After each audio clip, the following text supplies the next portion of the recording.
You found a property in Colorado that you think you might be interested in buying.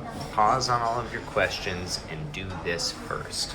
This video is going to save you a ton of time, energy, and potentially even heartache. Don't be asking your questions quite yet.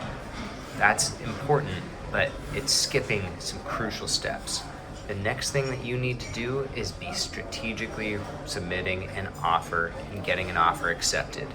The reason why is Colorado is an extremely buyer-friendly contract. People don't understand this, especially when they come from out of state, like so many of the buyers I work with do. I constantly hear things like, I just want to sleep on it. And I understand that. This is a big commitment, it's a big decision, and it's a massive lifestyle change. However, when you are writing an offer to buy real estate in the state of Colorado, you're not making a commitment. You are taking the first spot in line to start a research phase that's going to go on for between 30 to possibly even 60 days. Contracts in Colorado are simple. They're extremely buyer-oriented. They give you an opportunity to explore everything that a property has to offer, whether that's land, residential, or condominiums. You're going to have plenty of time to answer the questions that you undoubtedly have.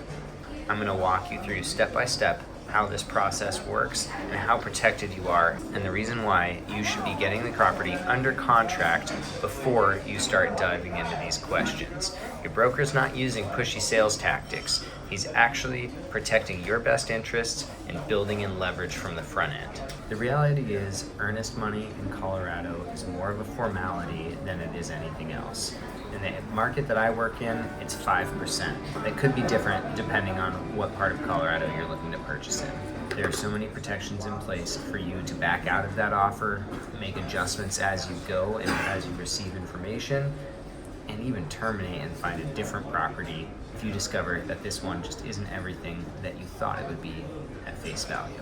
Here's the Colorado real estate contract. I'm going to put the link in the description below. That way, if you'd like, you can go and you can read through these 36 pages yourself. Disclaimer, I'm not an attorney. I have seen this contract more times than I can count, and I'm going to show you exactly how this works so you have the security you need to get the house that you want without potentially forfeiting it to the next bidder. Now, this video is not going to go in depth on how to fill out a contract. That's your broker's job.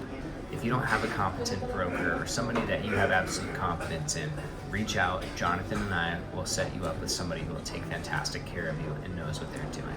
Page 3, section 3.1 is the most important part of any contract. This is your map to success.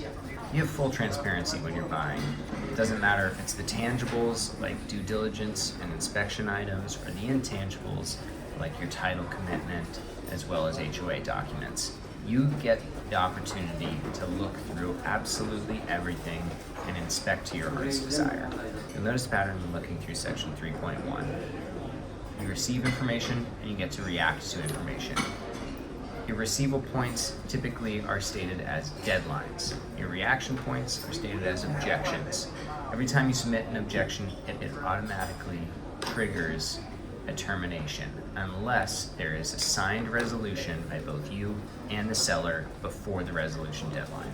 So jumping down to the belt and suspenders of this contract, the inspection and the due diligence deadline. Between these two contingencies, you are free and clear to terminate for any reason or no reason at all. We'll use due diligence to demonstrate the pattern. The delivery deadline is when all of those due diligence documents come from the seller and are delivered to you. You typically have a few days to review these documents, and then if you're unsatisfied, submit an objection. An objection means one of three things. You're either asking for a concession on the purchase price, you're asking for the seller to make fixes, or you're telling the seller that this property is unsatisfactory and you're terminating the contract to receive your earnest money back. If you did choose to terminate your contract, that earnest money would be released back to you from the title company so long as the contingency that you're terminating under has not surpassed. You can see this trend all through the dates and deadlines section. whether it's your title, your owner's association if you're in a condominium, your property disclosure, or if you're receiving financing, your lender's loan availability deadline, all the way through to appraisal, survey, and then inspection and due diligence. There's ample opportunities for you to receive this information and digest it and make sure that home is the right one for you. If you got value out of this video, by all means hit that like and subscribe button down below. We're here to answer questions and make sure that your Colorado real estate adventures are successful.